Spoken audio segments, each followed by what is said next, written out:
Eu não acho que ele seja um exemplo de carisma, mas é inegável que o Renan Santos é um cara bem articulado. E geralmente ele tem os projetos dele na ponta da língua. Fora que o Lula e o Flávio Bolsonaro, eles têm teto de vidro, né? Então, se crescer para cima desses dois em debate, vai ser bem fácil. O Renan Santos, ele tem chance de vencer as eleições para presidente desse ano de 2026? Mas antes de eu respondê-la, uma coisa precisa ficar bem clara, tá?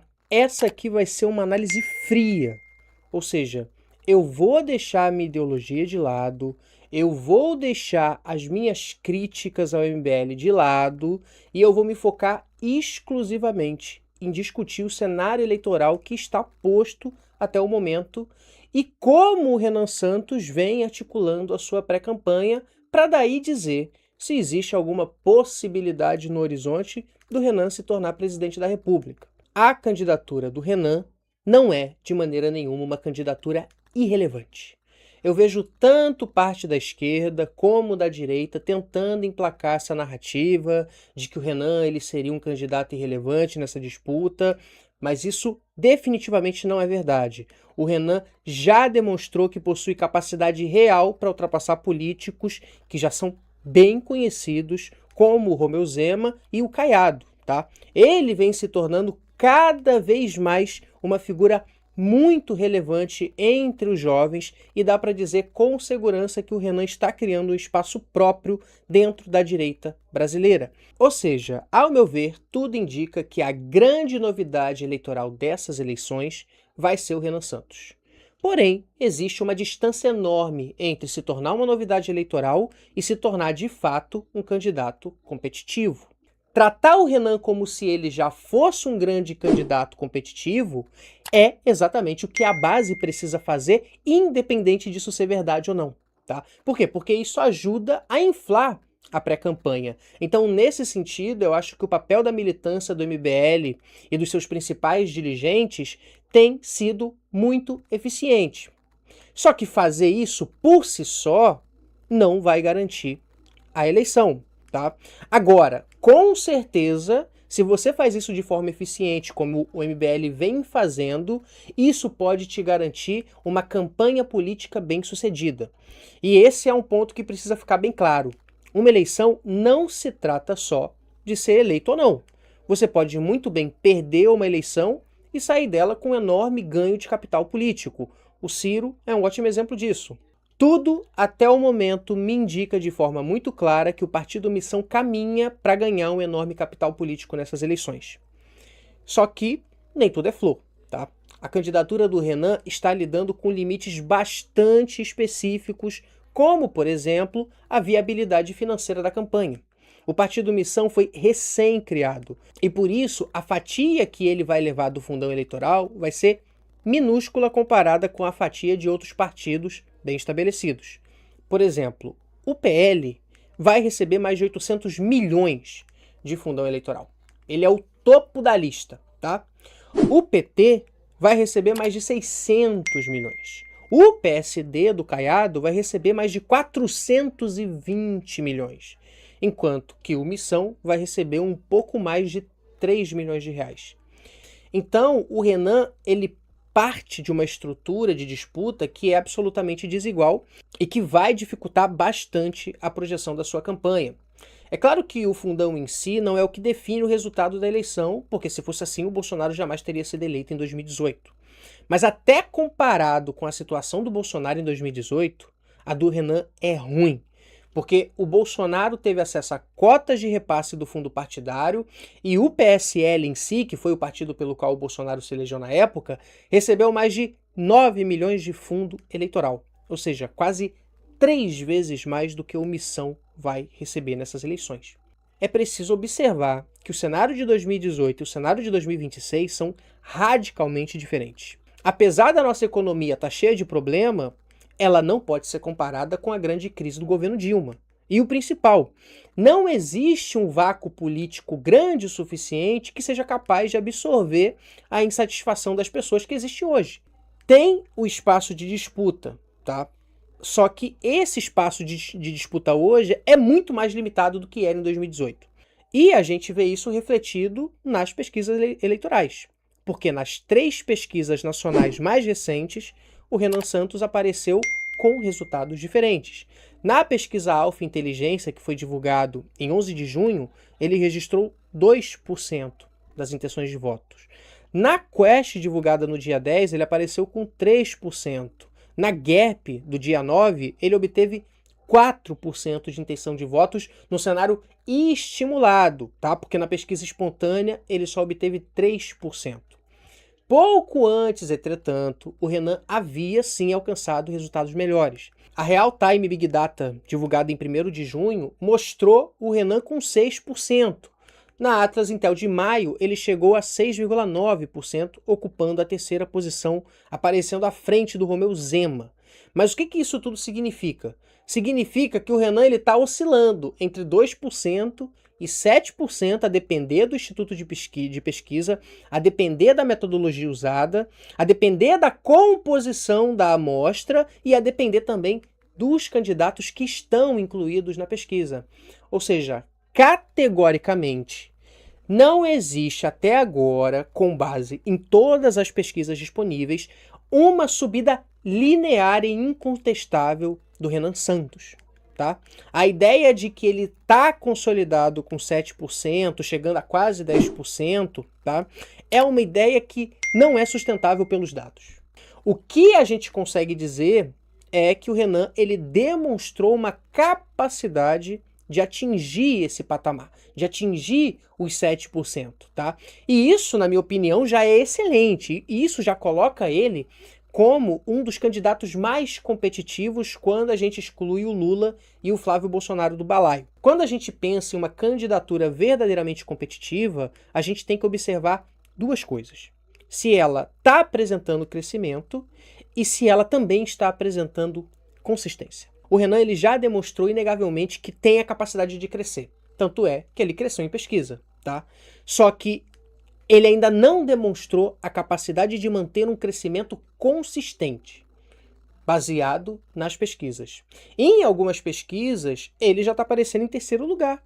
Isso é ótimo, isso é ótimo. Mas lembre-se, em uma eleição polarizada, 1 ou 2% de diferença já faz você ir para o 3º lugar ou para o 6º, tá? A depender.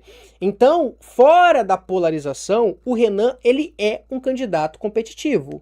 Só que quando você coloca ele dentro da polarização, ou seja, incluindo o Lula e o Flávio Bolsonaro, o Renan não faz nem cócegas nesses caras. Depois do áudio do Vorcaro, mesmo com uma queda expressiva nas intenções de voto do Flávio, ainda assim o Flávio está mantendo cerca de 29% nas intenções de voto. Mesmo em cenários em que ele vai para o 2º turno, segundo as pesquisas, ele ainda perde para o Lula.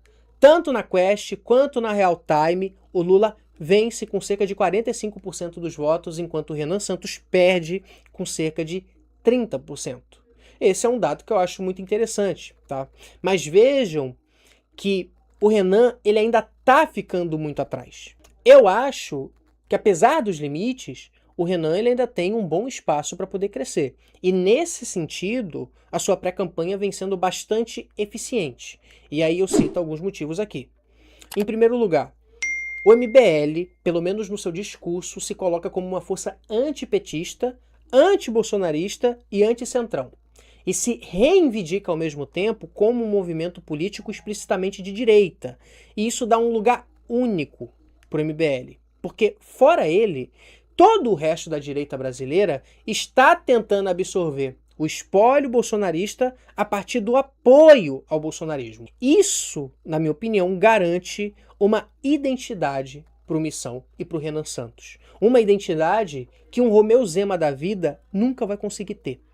Recentemente, quando os Estados Unidos informaram a classificação do PCC e do CV como grupo terroristas, o Renan Santos se pronunciou de forma contrária, dizendo que quem vai resolver esse BO aí, né, das facções no Brasil, é o próprio Brasil. Na questão do PIX, a mesma coisa.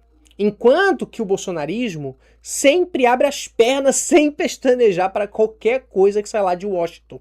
Tá? O MBL, pelo menos no seu discurso, ele se opõe a algumas questões, como pode ser atestado por esses acontecimentos recentes que eu trouxe aqui. tá? Na minha opinião, isso serve sim para diferenciar o MBL do bolsonarismo, para diferenciar o MBL como um tipo de direita e o bolsonarismo como outra. Eu vi, inclusive, né, que alguns analistas estão fazendo comparações entre a candidatura do Renan e a do Pablo Marçal. Porém, a única coisa similar entre eles dois é que ambos competem pelo eleitorado da direita. Só que o Pablo Marçal, ele sempre se utilizou da identificação emocional que existe em torno da família Bolsonaro. Enquanto que o Renan, como eu já falei, rejeita isso totalmente. Outra coisa é que o Pablo Marçal usou do show, né, e do entretenimento para construir uma candidatura astronômica para competir pela Prefeitura de São Paulo. Só que ele não construiu uma estrutura que fosse capaz de absorver todo esse eleitorado que ele conseguiu construir naquele momento. Qual que é o espaço do Marçal na política hoje, gente? O projeto do MBL é um projeto que está sendo construído faz muito tempo, com uma estrutura que hoje está muito bem estabelecida, né? Ou seja, é uma estrutura que é capaz de conquistar os eleitores e é capaz de absorver esses eleitores dentro da sua máquina política. Não à toa, tirando o Lula e o Flávio, o único pré-candidato à presidência que tem uma militância muito forte e super bem estabelecida é o Renan Santos. O Aldo Rebelo é um que está vindo na tentativa de articular uma militância própria, mas ainda se trata de algo com muito pouca expressividade. Então, no que diz respeito a construir uma identidade política própria, o MBL tem sido muito eficiente nesse sentido, e ter uma militância própria, para mim, é a prova cabal dessa eficiência, tá? O MBL hoje, ele com certeza absoluta sustenta a posição simbólica de ser o único movimento da direita brasileira que rejeita o bolsonarismo e o centrão. O peso simbólico do MBL hoje, ao meu ver, é esse. Eles conseguem se colocar nesse lugar. Independente de qualquer crítica que eu tenha, o resultado dos caras está aí. E é um bom resultado político. Como eu falei, essa análise ia ser honesta. Tá? O MBL, ele também se trata de um movimento político com uma alta penetração entre os jovens. E isso pode ser uma arma e tanto se a gente está pensando em um projeto político de médio e longo prazo. Fora que o Renan Santos possui uma vantagem que é, ele ainda é pouco conhecido e com as eleições ele vai ter um ótimo espaço para alcançar novas pessoas. Tudo indica que ele vai ter uma candidatura com intenções de voto suficiente para participar dos debates eleitorais em TV aberta. E acessar com isso uma parte da população que, de forma digital, ele jamais acessaria. Tudo indica que esse espaço para ser conhecido vai trazer muito mais benefícios para o Renan Santos do que malefícios. Tá? Eu acho que a candidatura dele vai se beneficiar bastante dessa visibilidade. Um outro ponto também. O MBL trabalhou e construiu um discurso que é, ao meu ver, bastante claro e identificável. Os caras investiram dinheiro e tempo em fundamentar todo um projeto político e colocar isso em livro. Os caras possuem grupo de formação de quadros, de formação de debatedores. O Renan provavelmente vai se dar muito bem nos debates em que ele participar. Eu não acho que ele seja um exemplo de carisma, mas é inegável que o Renan Santos é um cara bem articulado. E geralmente ele tem os projetos dele na ponta da língua. Fora que o Lula e o Flávio Bolsonaro, eles têm teto de vidro, né? Então, se crescer para cima desses dois em debate, vai ser bem fácil.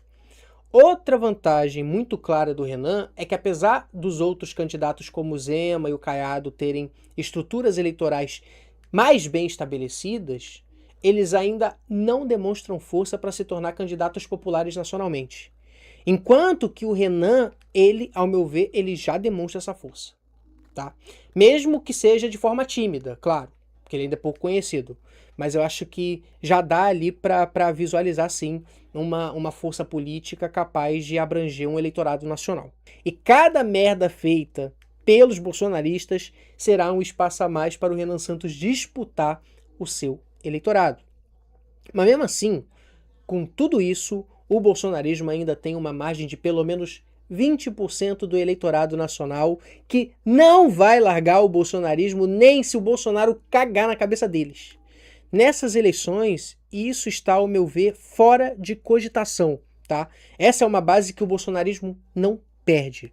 Mesmo se por acaso a candidatura do Flávio amanhã entrar num colapso, qualquer um que recebeu o apoio do Bolsonaro vai herdar a grande maioria desses votos. Então, para mim, baseado em tudo que a gente analisou até o momento, o veredito parece bem claro. O Renan Santos ele não tem qualquer chance de se eleger presidente em 2026. O ruim é que o segundo turno ele vai ser disputado entre o Flávio Bolsonaro e o Lula. Então podem anotar aí, a gente vai ter mais 4 anos de PT no poder. Porque visto o cenário, dificilmente o Flávio Bolsonaro vai ganhar. Tá? Eu realmente duvido que o Flávio Bolsonaro consiga vencer essas eleições.